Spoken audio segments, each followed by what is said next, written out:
Shalom saudara, pernahkah kita berpikir bagaimana banyak hamba-hamba Tuhan atau orang-orang percaya dipakai dengan karunia kesembuhan ilahi, mengusir setan, membangkitkan orang mati, bahkan melakukan hal-hal yang luar biasa? Misalnya di dalam Alkitab, Musa, Paulus, Petrus, dan banyak tokoh iman lainnya melakukan hal-hal yang luar biasa. Ada satu kesamaan dari semua tokoh-tokoh tersebut, yaitu pengurapan Tuhan yang luar biasa ada pada mereka. Sesungguhnya pengurapan dari Tuhan adalah penting bagi orang percaya. Dalam edisi Voice of Pentecost kali ini, kita akan membahas mengenai pengurapan dalam pelayanan dan kehidupan orang percaya. Di dalam Perjanjian Lama, tindakan pengurapan dilaksanakan pada acara ritual keagamaan, seperti penhabisan imam besar, penhabisan imam yang melayani, pengangkatan seorang raja, serta pengangkatan seorang nabi. Di dalam Perjanjian Lama, memang hanya orang-orang yang khususlah yang dapat menerima pengurapan. Sedangkan dalam Perjanjian Baru, pengurapan diberikan kepada orang-orang yang percaya kepada Yesus Kristus. Dalam Perjanjian Lama, instrumen yang sering kali dipakai dalam pengurapan adalah minyak. Minyak adalah lambang persetujuan dengan Allah, kehadiran Allah, berkat, kuasa, penghiburan, kesembuhan, sukacita, perkenanan, dan kesejahteraan. Akan tetapi, dalam Perjanjian Baru tidak terlalu ditekankan tentang minyak, tetapi Roh Kudus menjadi instrumen pengurapan itu sendiri. Prinsip yang mendasari pengurapan minyak adalah prinsip konsekrasi, yaitu memisahkan atau mengkhususkan sesuatu atau seseorang kepada Tuhan. Prinsip konsekrasi dengan pengolesan minyak tetap berlaku pada era Perjanjian Baru. Lalu, apa contoh peristiwa pengurapan dalam Alkitab? Salah satunya adalah pengurapan double portion. Pengurapan 2 kali ganda sangat dikenal dalam gereja aliran Pentakosta dan karismatik. Istilah ini mengacu kepada peristiwa Elia dan Elisa yang dicatat dalam 2 Raja-Raja 2 ayat 1-14, di mana Elisa meminta 2 bagian dari roh Elia. Salah satu dampak dari pengurapan double portion yang diterima Elisa adalah mujizat-mujizat yang Tuhan kerjakan melalui pelayanan Elisa 2 kali lipat lebih banyak dari Elia. Hal ini tidak membuktikan bahwa Elisa lebih hebat dari Elia. Justru lebih membuktikan bagaimana mentoring yang dilakukan Elia kepada Elisa berhasil. Peristiwa yang senada juga terjadi pada zaman Perjanjian Baru, di mana Tuhan Yesus menyampaikan kepada murid-muridnya dalam Yohanes 14 ayat 12, "Sesungguhnya barang siapa percaya kepadaku, ia akan melakukan juga pekerjaan-pekerjaan yang aku lakukan, bahkan pekerjaan-pekerjaan yang lebih besar daripada itu." Maksud perkataan Tuhan Yesus bukan berarti orang percaya lebih hebat darinya, melainkan orang percaya akan melakukan pelayanan yang menjangkau lebih banyak orang, serta pelayanan kepada bangsa-bangsa non-Yahudi. Dengan perkembangan teknologi, internet, dan media sosial, kini semua pelayanan penjangkauan dimungkinkan. Roh Kudus memenuhi dan mengurapi orang percaya untuk melakukan pelayanan tersebut. Pengurapan double portion merupakan pengurapan untuk pelayanan yang lebih besar. Umumnya terjadi dalam konteks bapa rohani dengan anak rohani.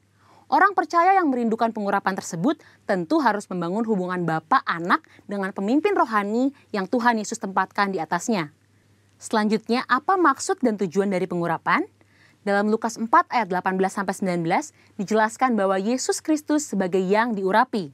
Jikalau Yesus saja menerima pengurapan dari Allah, terlebih lagi kita sebagai orang percaya. Oleh karena itu, pengurapan harus disadari sebagai bagian dari perjalanan orang percaya dalam menjalankan panggilan Kristus. Dalam hidup setiap hari, Tuhan pun telah berkata bahwa Ia sebagai gembala yang baik akan mengurapi kepala orang percaya dengan minyak. Pengurapan yang diberikan kepada orang-orang percaya dalam era Perjanjian Baru bukanlah untuk tujuan keselamatan atau berkat secara jasmani, namun untuk tujuan pelayanan, yaitu pemberitaan Injil dan menyatakan kuasa Allah. Dan yang terakhir, pengurapan merupakan bagian tidak terpisahkan dari hidup orang percaya. Salah satu yang membedakan antara orang percaya dengan orang yang belum percaya adalah adanya pengurapan Tuhan dalam hidupnya. Sebagai pengikut Kristus, pengurapan bukanlah sesuatu yang asing, melainkan menjadi bagian yang penting dalam perjalanan iman dan keseharian kita. Dengan demikian, orang yang percaya kepada Kristus sudah seharusnya menjadikan pengurapan sebagai bagian yang penting dan tidak terpisahkan dari hidup mereka. Sekarang adalah era Pentakosta yang ketiga, di mana orang percaya menjadi the messenger of the third Pentecost. Dan pengurapan sungguh sangat kita perlukan untuk menuntaskan amanat anggungnya. misi kerajaannya tidak dapat dilakukan dengan kekuatan kita sendiri. Jadi, kita jangan sampai melewatkan kesempatan untuk menerima pengurapan dari Tuhan melalui para pemimpin rohani kita. Mari terima pengurapan Tuhan dengan iman dan mulai melangkah untuk mengerjakan apa yang Roh Kudus perintahkan di dalam hidup kita. Tuhan Yesus memberkati.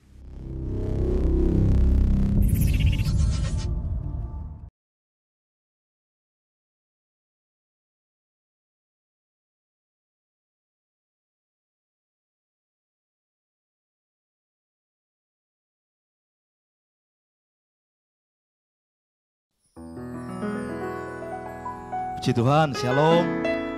Sekali lagi shalom. Haleluya. Saya selalu ingat kebaikan Tuhan Bapak Ibu Saudara. Karena setiap hari yang selewati itu karena anugerah Tuhan. Tentu saudara-saudara yang ada di rumah selalu ingat kebaikan Tuhan. Setuju katakan amin? Haleluya. Kasih Tuhan selalu mempesona. Kasih Tuhan selalu membuat kita untuk kita ingat kebaikan Tuhan. Yang percaya katakan amin. Mari kita berdoa bersama-sama. Kami memulai ibadah kami Tuhan. Biarlah pujian penyembahan kami menyenangkan Engkau. Terpujilah namamu. Kami siap beribadah kepadamu. Dalam nama Tuhan Yesus yang siap sama-sama berkata, amin. Tepuk tangan buat Tuhan Yesus. Haleluya.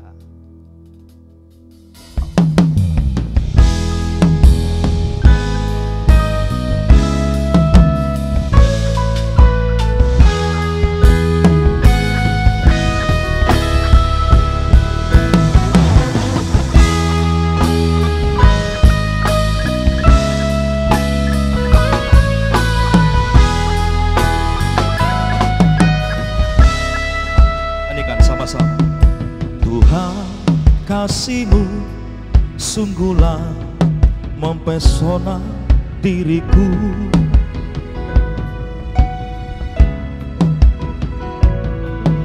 Tuhan, kuasa-Mu sungguhlah menggetarkan hatiku.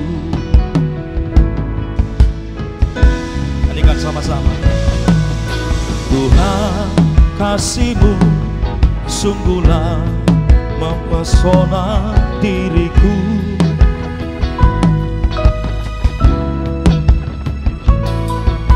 Tuhan, kuasa-Mu sungguhlah menggetarkan hatiku. Kasih-Mu ya Tuhan yang Kau limpahkan bagiku, lebih dari yang ku perlu. Kau sediakan bagiku. Ku sembah Kau Tuhan sepanjang umur hidupku, sepanjang umur hidupku. Mari bersama-sama Bapak Ibu Saudara yang ada di rumah. Sungguhlah kasih Tuhan mempesona. Nyanyikan. Tuhan, kasih-Mu sungguhlah mempesona diriku.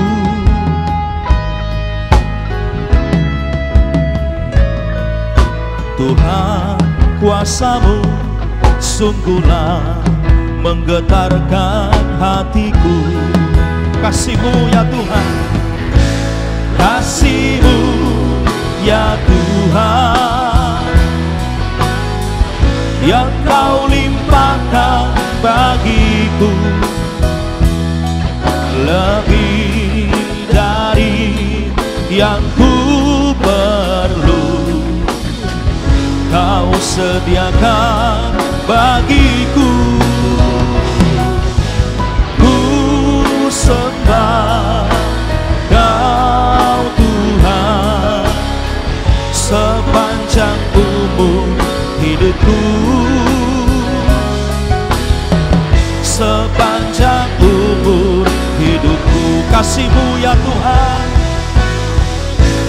kasih-Mu ya Tuhan, yang Kau limpahkan bagiku, lebih dari yang ku perlu. Kau sediakan bagiku. Ku sembah Kau Tuhan sepanjang umur hidupku, sepanjang umur. Sekali lagi, kasih-Mu ya Tuhan, kasih-Mu ya Tuhan, yang Kau limpahkan bagiku, lebih dari yang ku perlu. Kau sediakan bagiku. Ku sembah Kau Tuhan sepanjang umur hidupku, sepanjang umur hidupku. Biar musik saja Bapak Ibu Saudara, mari ingat kebaikan Tuhan. Kami ingat kasih setia-Mu ya Abah. Terima kasih ya Tuhan.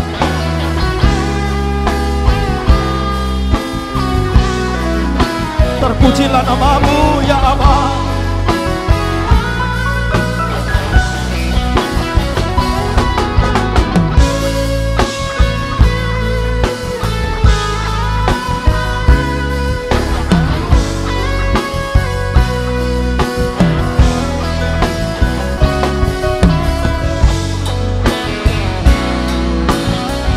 Mari terus sembah Tuhan Bapak Ibu Saudara.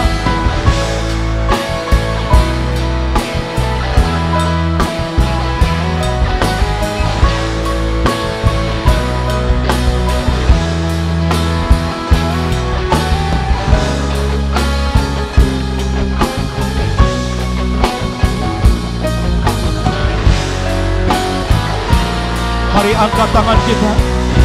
Oh, lalabasya namaralama.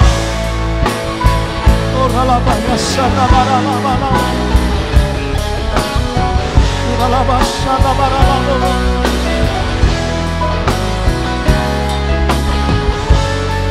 Mari bersama-sama berkata Hosana bagi Sang Raja. Mari angkat tangan kita. Hosana bagi Sang Raja, Hosana di tempat yang maha tinggi. Hosana, Hosana, Hosana bagi Dia. Hosana, Hosana bagi Sang Raja,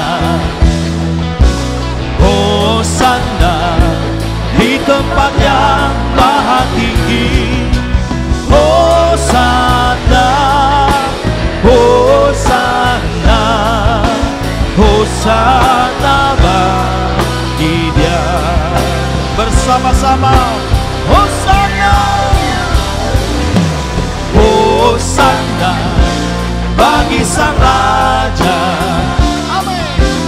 Hosana di tempat yang maha tinggi. Hosana, Hosana, Hosana Hosana, Hosana bagi Sang Raja. Hosana di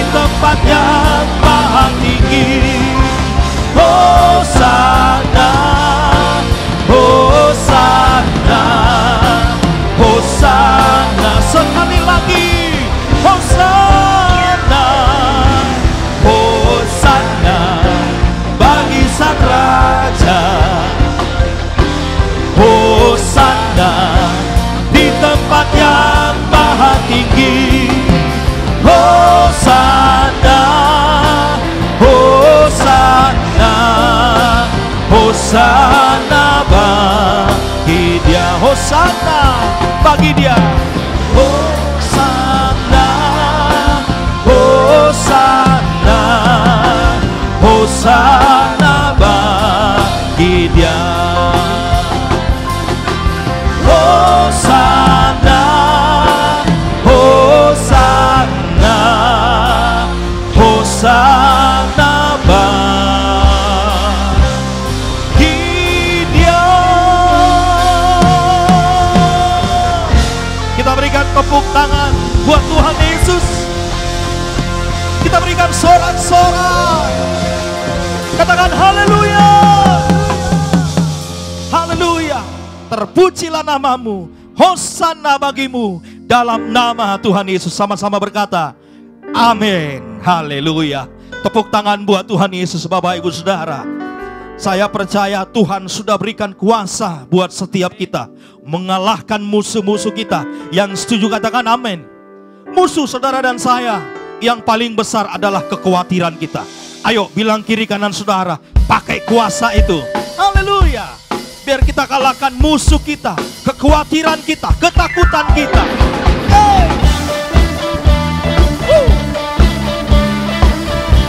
Mari yang ada di rumah Bapak Ibu Saudara, sama-sama kita ekspresikan pujian ini.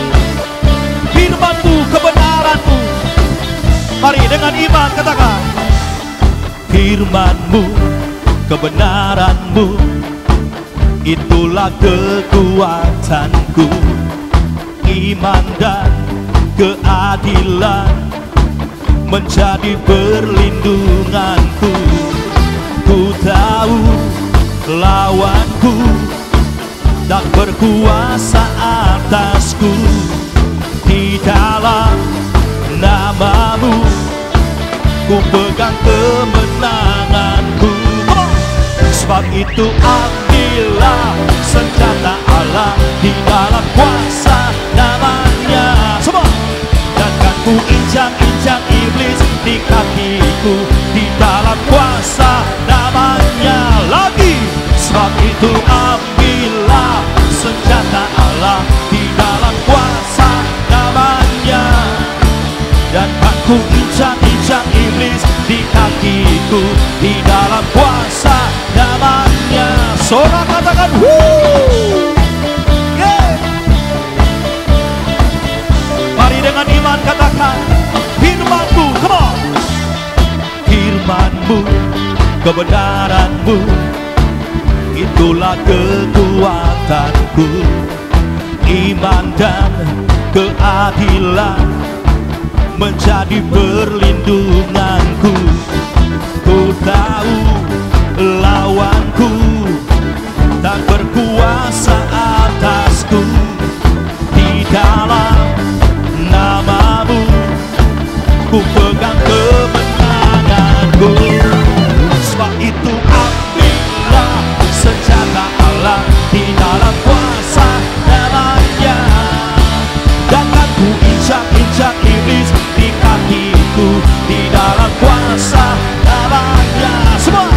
Sebab itu ambillah senjata Allah, di dalam kuasa namanya.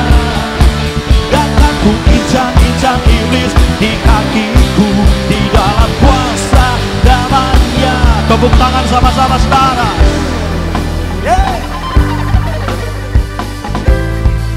Bagian saudara dan saya yang ada di rumah, percaya Tuhan pasti membuat kita menang. Setuju katakan amin. Yang percaya katakan amin. Haleluya. Mari bertepuk tangan dengan iman kita. Sebab itu ambillah senjata Allah. Haleluya. Dengan iman. Sebab itu ambillah senjata Allah, di dalam kuasa namanya. Dan aku injak-injak iblis di kakiku, di dalam kuasa. Lagi sama-sama semua. Sebab itu ambillah senjata Allah, di dalam kuasa namanya. Dan ku injak-injak iblis di kakiku, di dalam kuasa. Ayo lagi-lagi sama-sama. Sebab itu ambillah senjata Allah, di dalam kuasa namanya. Jangan ku injak-injak iblis di kakiku, di dalam kuasa namanya. Come on. Sebab itu ambillah di dalam kuasa namanya. Jangan ku injak-injak iblis di kakiku, di dalam kuasa namanya. Serukan, oh Yesus, Yesus, namanya berkuasa. Oh Yesus, Yesus, ada kuasa dalam namanya. Tepuk tangan buat Tuhan Yesus, Bapak Ibu Saudara. Yang percaya Tuhan pasti buat kita menang, katakan amin. Haleluya. Tepuk tangannya lebih mantap lagi, Bapak Ibu Saudara. Wow. Kita siapkan hati kita, Bapak Ibu. Urapi setiap kami Tuhan. Biar kami terus berjalan dalam kehendak Tuhan, dalam rencana Tuhan. Biar kami tetap setia sampai akhir hidup kami Tuhan. Kami percaya Yesus Tuhan, Raja segala Raja. Terima kasih ya Aba. Terima kasih Tuhan. Kami buka hati kami. Biar Engkau yang berkuasa atas hidup kami Tuhan. Firman-Mu yang mengubah kami. Makasih ya Tuhan. Seperti wanita mengurapimu, menangis di bawah kakimu. Demikian hidupku mau mengasihimu. Yesus, Engkau baik bagiku. Seperti wanita mengurapimu, menangis di bawah kakimu. Demikian hidupku mau mengasihimu. Yesus, Engkau baik bagiku. Sampai akhir ku menutup mata, ku tetap setia menanti janji-Mu. Sampai ku dapatkan mahkota kehidupanku, ku tetap setia untuk melayani-Mu. Ini doa kami Tuhan. Nyanyikan sama-sama. Seperti wanita mengurapimu, menangis di bawah kakimu. Demikian hidupku mau mengasihimu. Yesus, Engkau baik bagiku. Seperti wanita, seperti wanita mengurapimu, menangis di bawah kakimu. Demikian hidupku mau mengasihimu. Yesus, Engkau baik bagiku. Sampai akhir ku menutup mata, ku tetap setia menanti janji-Mu. Sampai ku dapatkan mahkota kehidupanku, ku tetap setia untuk melayani-Mu. Sampai akhir ku menutup mata, ku tetap setia menanti janji-Mu.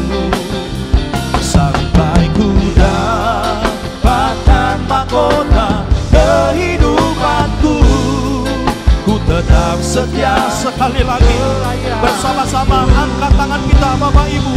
Sampai akhir ku menutup mata, ku tetap setia menanti janjimu. Sampai ku dapat biar musik saudara yang bisa berbahasa roh, mari berbahasa roh saudara, yang bisa menyembah dalam roh, sembah Tuhan. Selagi kita masih bernapas, biar kita terus memperbanyak waktu kita ada di hadirat Tuhan. Oh lalabasya, oh lalabasya, kami mau tetap setia kepadamu ya Allah.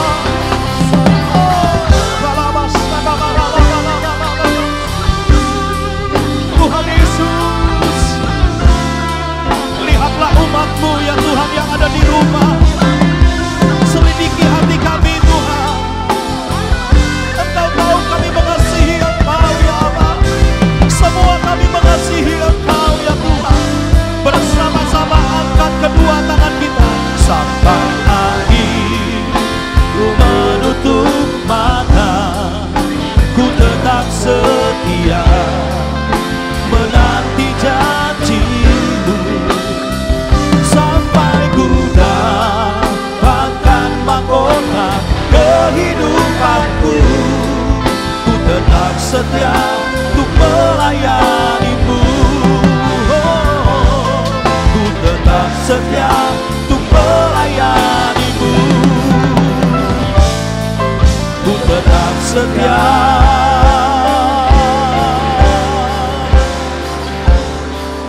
untuk melayanimu.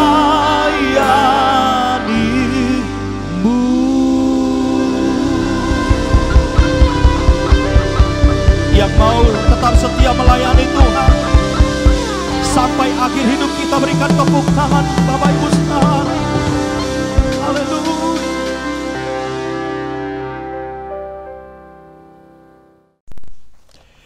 Shalom jemaat Tuhan, saya percaya bahwa hari ini ada berkat Tuhan yang Tuhan sudah siapkan bagi setiap jemaat Tuhan yang hari ini siap mendengarkan firman Tuhan.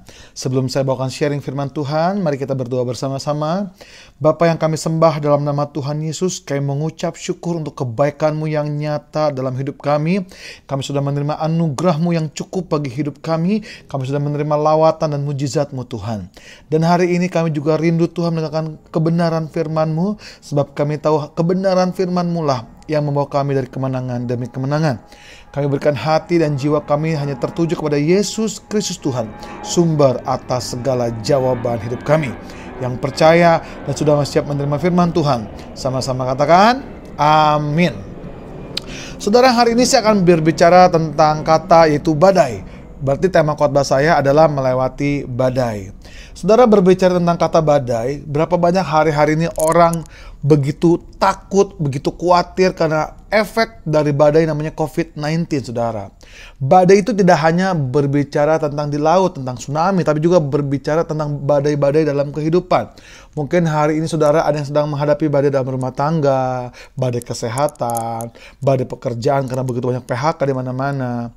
Begitu banyak badai-badai pergumulan yang sedang kita lalui. Dan hari ini kita akan belajar bagaimana caranya kita melewati badai. Kita akan belajar dari sebuah kisah respon yang dilakukan oleh muridnya dan Yesus sendiri, saudara. Mari kita buka sama-sama Markus 4 ayat 35 sampai 41. Pada hari itu, waktu hari sudah petang, Yesus berkata kepada mereka, "Marilah kita bertolak ke seberang." Mereka meninggalkan orang banyak itu, lalu bertolak dan membawa Yesus beserta dengan mereka dalam perahu di mana Yesus telah duduk, dan perahu-perahu lain juga menyertai Dia. Lalu mengamuklah taufan yang sangat dahsyat dan ombak menyembur masuk ke dalam perahu, sehingga perahu itu mulai penuh dengan air.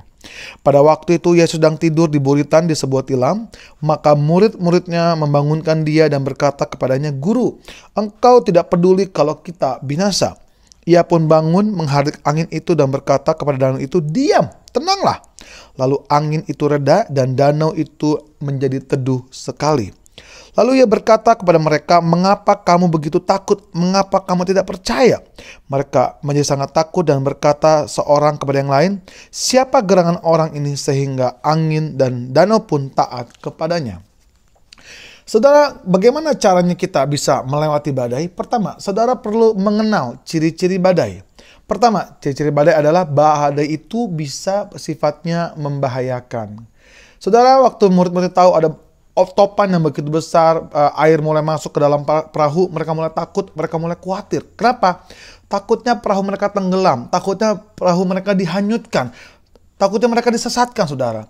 Dan akhirnya mereka itu timbul dalam ketakutan dan kekhawatiran. Saya mau katakan, orang kalau sedang menghadapi masalah dan hidupnya penuh dengan ketakutan dan kekhawatiran, saudara, mereka menjadi orang yang sangat mudah lemah. Mereka menjadi orang yang sangat mudah menyerah. Sebab itu, saudara, waktu kita menghadapi badai yang membahayakan, kita jangan khawatir. Kenapa? Dari orang yang sangat suka khawatir, saudara, gini, kita itu boleh khawatir, kita bisa khawatir, tapi jangan tenggelam di dalam kekhawatiran dan ketakutan kita. Kalau kita tenggelam dalam kekhawatiran, itu bisa menyebabkan badai-badai yang lain. Salah satunya apa? Ya sakit penyakit, saudara. Dari badai orang susah tidur, susah fokus, susah konsentrasi, ada serangan jantung, hipertensi, saudara bisa stroke, saudara bisa depresi, saudara. Dan saya juga pernah mengalami namanya sebuah depresi luar biasa. Saya ngomong sebagai hamba Tuhan secara jujur. Waktu awal-awal COVID-19, saya juga mengalami sebuah tekanan luar biasa. Saya terus terang nggak begitu takut dengan namanya COVID-19, saudara. Saya jujur aja, nggak takut. Saya lebih takut dengan namanya cicilan saya. Dan saya mulai berpikir, gimana saya harus mencari penghasilan untuk menutupi segala sesuatunya untuk cicilan saya, saudara. Kebutuhan rumah tangga. Dan akhirnya apa? Saya khawatir, saudara. Dan akhirnya saya mikir-mikir gini, khawatir yang berlebihan juga ternyata nggak bagus. Kenapa? Tadi saya bilang, mulai depresi. Dan saya sempat cek waktu itu ke teman saya dokter. Dan ternyata saya baru ngerti. Kalau kita khawatir, penuh ketakutan, itu otak kanan kita nggak bekerja. Jadi fungsinya apa? Kurang bisa kreatif. Kalau orang udah stres, depresi, itu susah namanya untuk berpikir dengan jernih dan akhirnya nggak bisa ada kreativitas. Tetapi waktu kita mulai tenang, itu biasanya muncul ide-ide baru. Makanya orang-orang yang kreatif itu adalah orang-orang yang bisa hidupnya tidak dalam kekhawatiran, saudara. Nah, berbicara tentang bagaimana menghadapi kekhawatiran, saudara, firman Tuhan sudah mengajarkan luar biasa. Kalau hari ini Bapak Ibu, teman-teman ada yang sedang hidupnya sedang khawatir bagaimana masa di depan, bagaimana mencari pekerjaan, bagaimana mencari solusi dalam pergumulan hidupnya, ini kuncinya. Matius 6 ayat 25-27 berkata, "Karena itu aku berkata kepadamu, janganlah khawatir akan hidupmu, akan apa yang hendak kamu makan atau minum. Dan janganlah khawatir pula akan tubuhmu, akan apa yang hendak kamu pakai. Bukankah hidup itu lebih penting?" Saya ulang ini. Bukankah hidup itu lebih penting daripada makanan, dan tubuh itu lebih penting daripada pakaian? Pandanglah burung-burung di langit yang tidak menabur dan tidak menuai, dan tidak mengumpulkan bekal dalam lumbung, namun diberi makan oleh Bapamu di sorga. Bukankah kamu jauh melebihi burung-burung itu? Siapakah di antara kamu yang karena kekhawatirannya dapat menambahkan sehasta saja pada jalan hidupnya? Saudara, tidak ada. Nah, jadi kita bisa belajar, kekhawatiran itu ternyata berbicara tentang prioritas hidup kita. Kalau kita bisa memprioritaskan yang baik, yang benar dalam hidup kita, itu tidak ada namanya kekhawatiran. Gini, firman Tuhan berkata, bukankah hidup itu lebih penting dari makanan? Nah, berarti apa? Banyak orang berpikir ada hidup untuk makan, makan untuk hidup. Yang benar adalah makan untuk hidup. Gara-gara makanan, orang bisa berantem. Gara-gara makanan, orang bisa namanya bunuh-bunuhan, saudara. Wah, ngeri banget. Nah, saudara gini, ada kalau kita bicara tentang makanan yang sehat belum tentu mahal. Tapi makanan sehat juga bisa mahal. Ada orang berpikir makanan enak tuh seperti yang berlemak-lemak. Sorry nih, kayak babi, sedotan babi, saudara. Dan orang pikir menyehatkan. Siapa bilang? Bisa menimbulkan kolesterol. Jadi gini, kalau saudara tahu makanan itu tidak sehat, saudara tetap makan, akhirnya menimbulkan penyakit, betul nggak? Dari penyakit keluar namanya biaya, makanya menimbulkan kekhawatiran bagaimana membiayai penyakit saudara, betul nggak? Jadi gini, terkadang makanan yang pahit itu juga baik buat tubuh kita, lebih baik kita makan. Kita bisa memilih makanan-makanan yang tidak terlalu mahal, tapi itu sangat menyehatkan, saudara. Jangan gara-gara gengsi, ingin terlihat di Instagram supaya keren, makanannya sedang viral, tapi mahal. Saudara paksakan diri, sedangkan kantong saudara nggak cukup. Itu namanya saudara nggak berhikmat. Sama seperti juga, maaf nih, banyak ibu-ibu juga kaum wanita sibuk dengan namanya shopping online. Mereka juga sibuk namanya dengan namanya hobi mereka. Nggak salah, tapi kan firman Tuhan udah bilang, lebih penting apa? Tubuh dari pakaian. Berarti apa? Berbicara tentang apa? Kita harus tahu namanya prioritas. Banyak hari-harinya saya lihat teman-teman saya khususnya perempuan. Mereka rela namanya mendapatkan tas mahal. Saya lupa namanya apa Herman, apa Haram, apa Hermes, saya nggak ngerti. Mereka ikut namanya arisan sampai puluhan juta. Dan akhirnya menyusahkan hidup mereka sendiri hanya untuk gaya hidup. Yang mahal bukan tasnya, tapi gaya hidupnya. Akhirnya apa? Menyusahkan keluarga, menyusahkan suami. Akhirnya pendidikan anak yang mahal mulai terbengkalai. Dan akhirnya apa? Yang susah diri sendiri. Makanya kekhawatiran berbicara tentang prioritas. Apa yang saudara prioritaskan, itu yang akan terjadi. Kalau saudara bisa memilah-milah hal yang baik dalam hidup saudara, maka yang datang adalah hal-hal yang baik. Jangan memprioritaskan hal-hal yang tidak penting yang akhirnya menyulitkan diri saudara sendiri. Itu tentang kekhawatiran.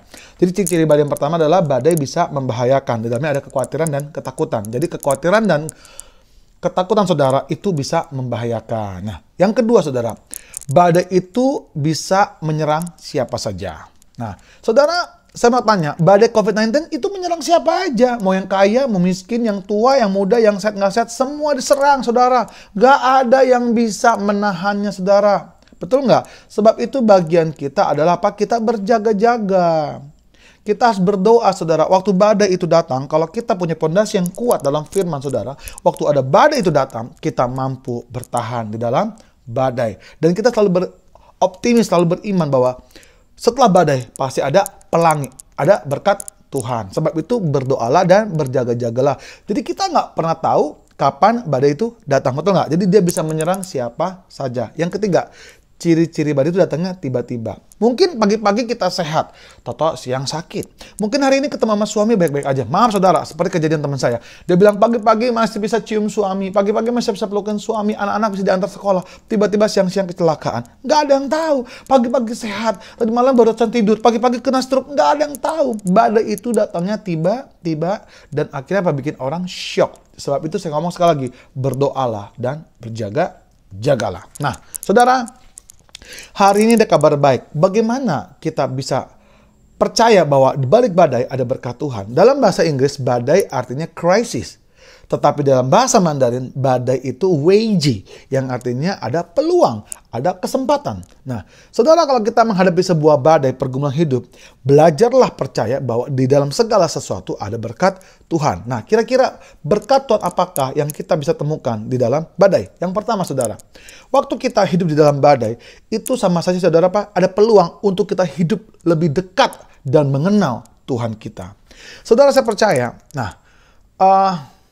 waktu kita hidup dalam badai, kenapa? Banyak orang mengandalkan kekuatannya sendiri.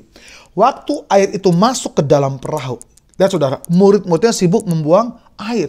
Mereka stres, mereka mengandalkan kekuatannya sendiri, saudara. Nah, kenapa mereka nggak punya kuasa? Sedangkan dia murid Yesus loh, betul nggak? Punya kuasa yang Tuhan berikan untuk mengatasi badai. Karena mereka hidup di dalam ketakutan, kekhawatiran. Makanya mereka nggak punya kuasa, saudara. Sebab itu dalam badai kita belajar melekatkan diri kita kepada Tuhan, saudara. Saya waktu menghadapi badai dalam hidup saya berpikir gini, apa yang bisa saya lakukan? Wah, nggak gampang. Saya waktu dalam badai itu saya banyak berdoa. Saya mulai mencari apa yang Tuhan mau. Dan Tuhan itu melihat apa yang kita punya. Tuhan tidak melihat apa yang kita tidak punya. Peluang apakah yang bisa saya temukan? Saudara, saya cuma punya kemampuan selain saya dalam bidang pujian penyembahan. Saya ini karena hobi masak. Saya mulai buka PO. Saya dagang bakmi, saya dagang bakso goreng. Walaupun dalam satu klaster rumah saya, semua rumah itu buka PO, saudara. Dan nggak mungkin dong, kita punya namanya grup WhatsApp, grup PO di klaster Sever Danville. Waduh. Semua buka makanan. Akhirnya saya pikir saya jualan apapun juga kayak balik modal. Kenapa? Saya udah jualan, saya juga beli barang-barang yang lain. Dan maaf saudara, karena begitu banyaknya chef-chef baru, koki-koki baru, dan belum tentu banyak yang bisa masak, saudara. Aduh, kacau balau. Ada orang jualan nasi lemak. Aduh, nasinya sangat berlemak. Santannya kebanyakan tuh nasi lemak. Jadi nggak enak, saudara. Ada orang PO namanya kayak ikan pesnol. Ya ampun, minyaknya di mana-mana, saudara. Tapi ya mereka sedang berusaha mencari namanya peluang. Dan peluang saya yang berikutnya adalah saya mendekatkan diri kepada Tuhan. Tiap pagi saya mulai banyak saat teduh, saya mulai banyak berdoa, dan saya mulai menemukan lagu-lagu baru. Dan akhirnya pasti belajar gini, oh iya, dulu waktu saya sibuk dalam pelayanan saya terlalu sibuk dengan apa yang saya cari untuk memuaskan kedagingan saya. Ternyata waktu memasuki masa COVID, saudara, saya mulai mengenal, ternyata penyembahan yang sejati itu hadir di saat-saat yang sulit. Mampukah saya mengucap syukur di masa yang sulit? Ternyata begitu banyak lagu-lagu baru yang saya temukan, ya. Yang kedua, dalam badai kita bisa menemukan sebuah peluang untuk belajar kata tenang. Kenapa? Waktu saudara tenang, saudara bisa melihat akar dari segala masalah. Banyak orang waktu menghadapi masalah, mereka nggak tenang. Mereka sibuk bagaimana menyelesaikan dengan kekuatan sendiri. Karena dalam tenang, saudara bisa menemukan fokus. Dalam tenang, saudara bisa menemukan, oh ini loh, tangan Tuhan tetap bekerja. Tuhan tidak pernah meninggalkan kita. Buktinya apa? Yesus tidak kemana-mana. Dia tetap tidur, dia tetap santai, saudara. Dia tidak meninggalkan murid-muridnya. Sama seperti saudara hari ini. Jangan pernah berpikir Tuhan meninggalkan kita. Saudara, belajarlah waktu menghadapi masalah untuk tenang. Kan firman Tuhan berkata dalam Mazmur, hanya dekat Allah saja aku tenang. Berarti dengan saudara tenang, saudara mempercayai Tuhan hadir berjalan bersama dengan kita. Dia tidak kemana-mana, karena saya tahu Tuhan adalah gembala kita. Sekalipun kita dalam lembah kekelaman, Tuhan itu meninggalkan tongkat dan gadanya untuk apa? Menolong kita, mengangkat kita. Sebab itu saudara jangan pernah namanya mengandalkan kekuatan sendiri, apalagi sibuk sendirian, apalagi stres bersungut-sungut. Saya ngomong, saudara bersungut-sungut juga tidak menambahkan apapun juga, saudara. Lebih baik saudara mengucap syukur. Amin. Amin. Yang ketiga, saudara, pulang berikutnya adalah saudara belajarlah dari kisah ini, saudara mulai belajar mengendalikan diri saudara. Salah satunya adalah perkataan. Saudara waktu murid berkata, guru kita bisa binasa. Saudara belajarlah dalam menghadapi badai, kita belajar memperkatakan yang benar. Betul. Amin nggak? Karena firman Tuhan berkata perkataan itu benih, saudara. Jadi apa yang kita tabur dalam perkataan kita itu menjadi benih untuk hidup kita. Sebab itu kalau ada masalah, matilah, mampuslah, binasalah, itu lupakan, saudara. Lebih baik kita mengucap syukur. Karena dengan kita mengucap syukur, kita sama saja membuka ruang hati yang besar untuk menerima rahmat Tuhan yang baru. Semakin saudara bersungguh-sungguh, semakin saudara berkata-kata yang tidak baik, saudara, itu menutup jalannya rahmat yang baru, menutup terobosan-terobosan yang baru. Sebab itu jagalah perkataan kita. Saudara, waktu saya menghadapi masalah, memang awalnya berat, tapi selalu saya katakan, pasti ada pelangi setelah badai. Pasti ada berkat Tuhan. Pasti ada sesuatu yang hebat di balik ini semuanya. Karena perkataan baik, akhirnya hal-hal yang baik juga datang dalam hidup saya. Sebab pujian menguatkan saya di masa COVID adalah pujian lama, saudara. Lagu ini selalu pegang sampai hari ini. Lagunya gini. Berseru dan memanggil namanya.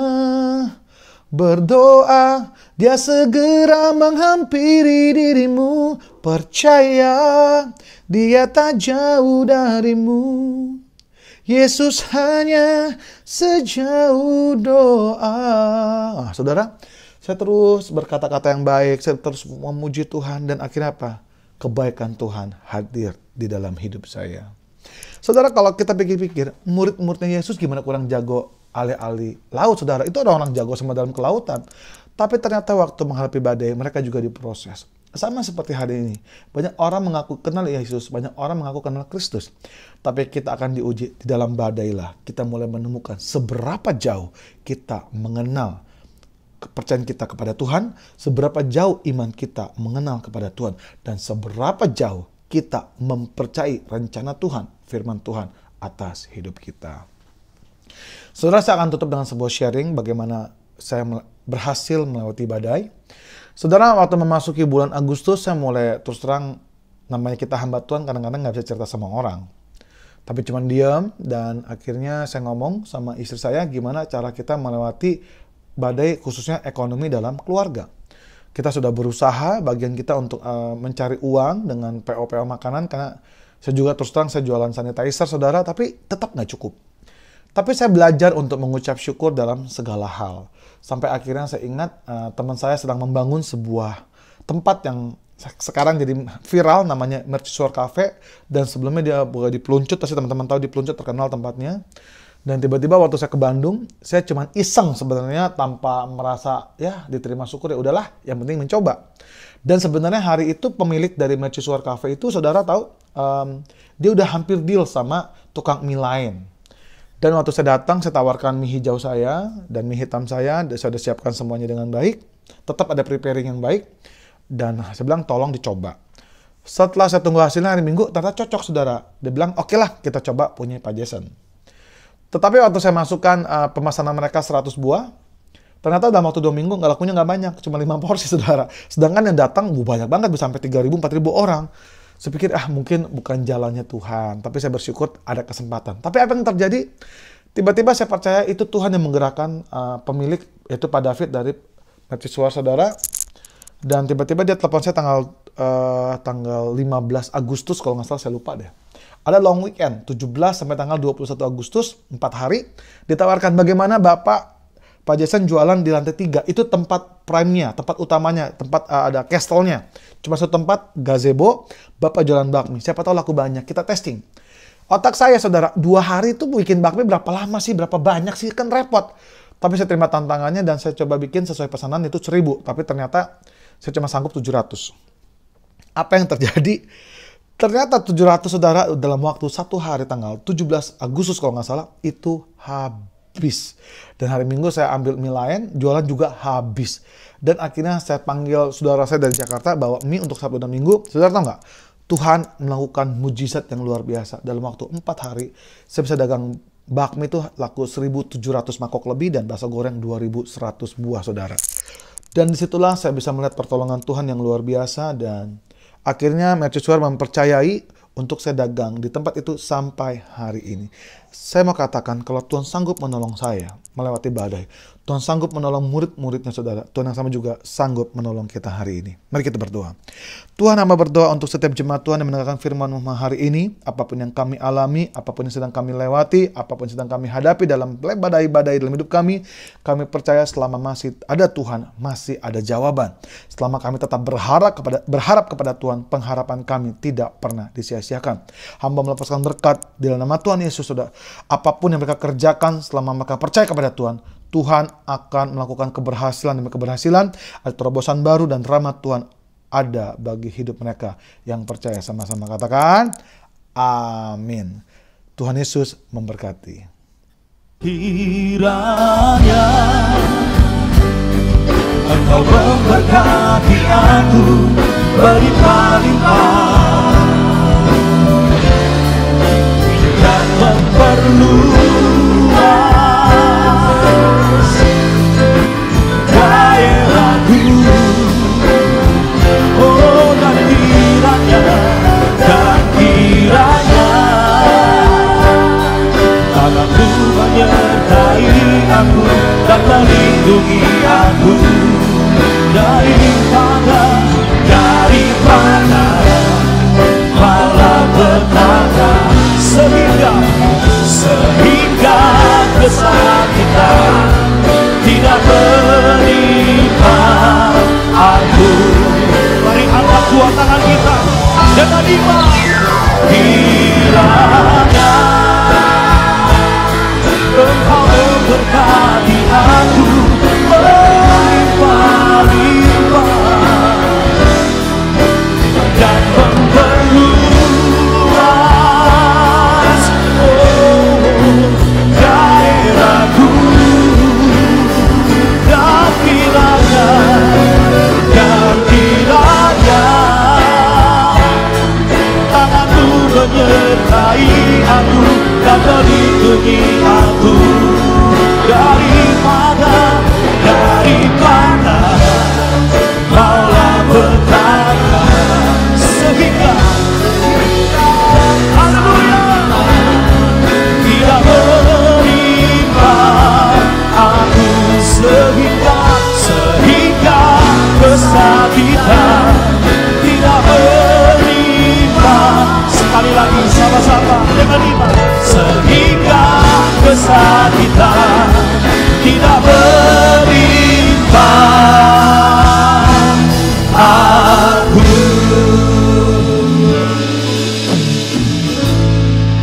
Mari kita angkat kedua tangan kita, arahkan hati iman kita sama Tuhan. Kami terima dimensi yang baru atas hidup kami, kesehatan, usaha, pekerjaan, studi, pelayanan. Sebab kasih yang limpah dari Allah Bapa buat hidup kami naik bukan turun, jadi kepala bukan menjadi ekor. Cinta kasih anak yang tunggal Tuhan Kristus membuat perjalanan hidup kami pasti beruntung dan berhasil. Keluarga, rumah tangga kami disebut berbahagia. Persekutuan kuasa Roh Kudus menjadikan kita menjadi garam dan terang dunia, menjadi saksi Yesus yang sempurna. sampai Tuhan datang menjemput kita di awan permai, bahkan sampai selama-lamanya. Kita yang percaya terima berkat Tuhan dan mau jadi berkat, sama-sama katakan amin. Tuhan Yesus memberkati kita semua berlimpah-limpah. Shalom.